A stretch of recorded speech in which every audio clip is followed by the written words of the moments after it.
জাকাত ফরজ হয়েছে, জাকাত অবশ্যই দিবেন। আমি বলছিলাম যে 85,000 টাকা যদি কারো থাকে তাহলে সেই ব্যক্তি জাকাত ফরজ হয়েছে, জাকাত দিবেন।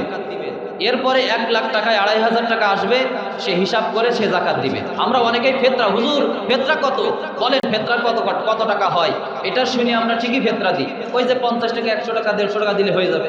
অথচ আমার এত টাকার মাল, হুজুর আমার কি ফরজ হয়েছে জাকাত, আমার কত টাকা ফরজ হয় জাকাত, আমার একটা হিসাব করে দেন, আমি জাকাত দেব।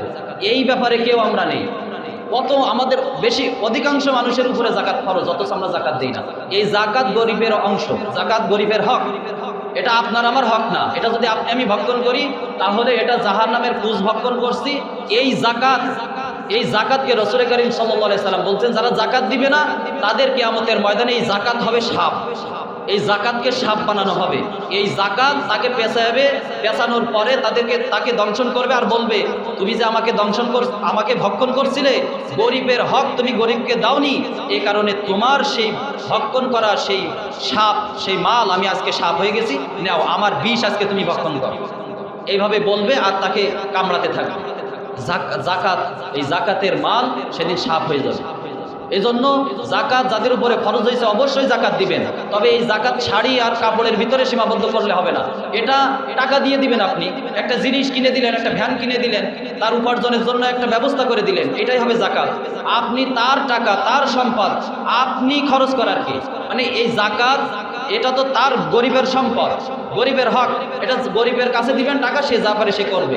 কিন্তু আপনি যদি শাড়ি কিনে দেন তাহলে তার মনে চাইছিল সে অন্য একটা কিছু কিনবে, তার মনে চাইছিল তার অভাবের সংসারে একটা কিছু কিনবে, আপনি কিনে দিয়েছেন শাড়ি, আপনি কিনে দিয়েছেন লুঙ্গি, আপনি কিনে তার সীমাবদ্ধ করে দিয়েছেন, তাহলে তার হক আপনি নষ্ট করে দিলেন।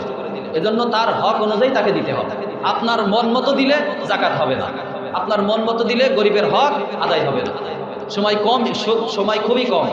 আমাদের গুরুত্বপূর্ণ আর একটা বিষয় সবাইকে জানাবো, সবাইকে বলবো, যুবক ভাইদের জন্য 1 নম্বর, সে বিষয়টা হলো, আমার উপরে হয়তো অনেকে রাগ করতে পারেন, রাগ করেনও, আমি বুঝি যে আপনারা আমার উপরে রাগ করেন।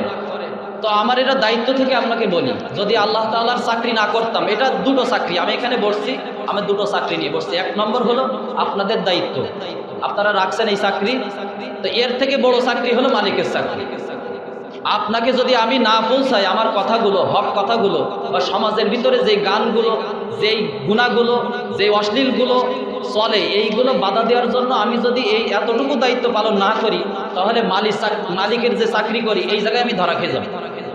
এই জায়গায় মালিকের চাকরিও আছে, 2টো চাকরি। আপনাদের একটা দায়িত্ব এটা ছোট, আর মালিকের যে দায়িত্ব এটা বড়।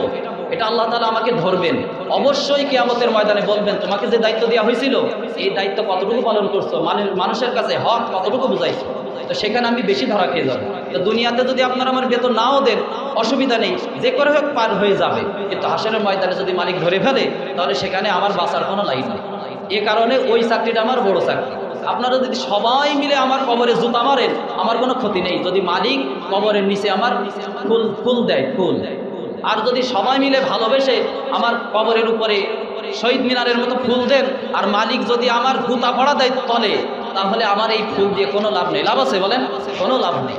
মালিক ভালোবাসলে কবরে ওইটাই আসল ভালোবাসা। এজন্য মালিকের চাকরি বড় চাকরি।